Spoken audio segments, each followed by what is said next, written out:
Қызбен қалай сүйсеміз? Қайырлы күн. Сендермен әрдайым мен интернет достарың Санжар Айдар. Кім не демесе де бірінші сүйісу кез келген адамды қобалжытатыны анық.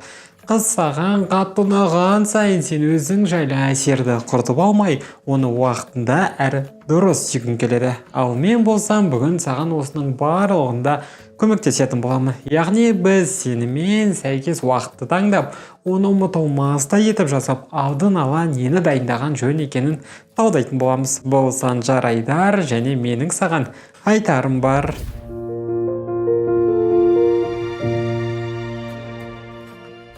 Алдын ала қалай дайындаламыз? Қызбен кездесуге бармай тұрып, алдымен бет-әлпетімізді, таза әрі таңдалған шашымызды, үтіктелген киімді, күшті иісті парфюмді, жарқырап тұрған аяқ киімді, тырнақтардың алынуы мен ауыздағы иісті реттеу керек. Сонымен қызды қашан сүю керек? Көбісі айтатындай міндетті түрде бірінші немесе екінші кездесуде емес.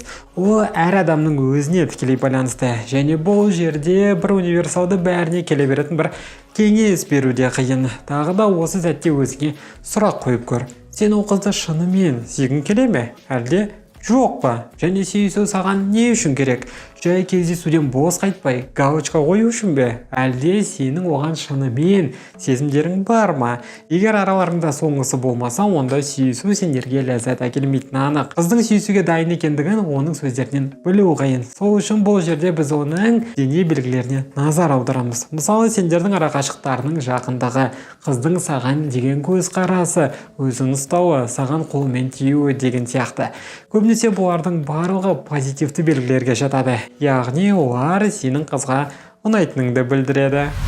Видеоларым саған пайдалы болып жатқанына өте қатты қуаныштымын. Сол үшін дәл қазір лайк басып, каналға тіркелуді ұмытпа. Ал біз жалғастырамыз. Қайда сүйіскен жөн? Әрине, сендер оңаша қалған жерде. Мүмкіндігі барынша онда басқа адамдардың жоқ екендігіне көзіңді жеткіз. Мысалы, кинотеатрдың ең артқы қатары дегендей.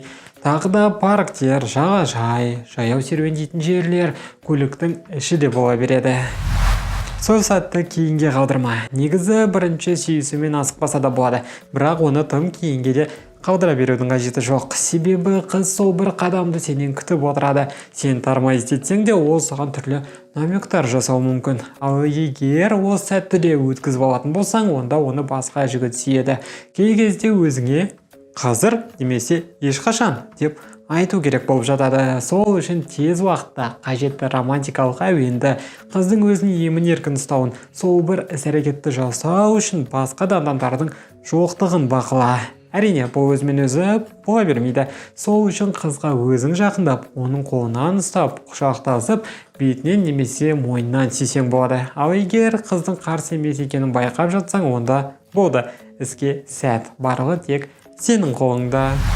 Қалай сүю керек? Міне сол бір сәт туындағанда оның еріне жақындап, көзіңді жұмып сүю керек. Болды. Арасында демалуды да ұмытпа. Алғашқы сүйісу сирек кезде керемет болып, тура сен ойлағандай өтпеуі мүмкін. Бірақ оның жай ғана болуы сендердің арақатынастарының жоғарырақ деңгейге ауысуын көрсетеді. Және де сенің бұл істегі тәжірибеңді арттырады.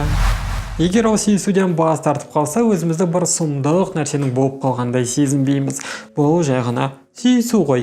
Және сенің қызға ұнамай қалғаның бұл оңдаған себептердің біреу ғана. Мүмкін оның жай ғана көңіл күйі болмаған болар, немесе қыз оған дайын болған жоқ. Ал сен болсаң жай ғана оны байқамай асығып кеттің. Қорқынышты нәрсе болған жоқ.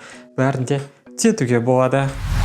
Ал бүгінге осы видеода айтылған кеңестер арқылы өз арманыңдағы жұбыңды тезірек кездестіруіңе тілектеспін. Бұл тақырып жайында көбірек ақпарат білгің келсе, дәл қазір менің төмендегі инстаграмға кірсең болады. Жеке сұрағың болса, онда комментарийге жаз. Мен міндетті түрде оқып жауап беремін. Сенімен бүгін болған мен Санжар Айдар. Келесі видеоларда көріскенше.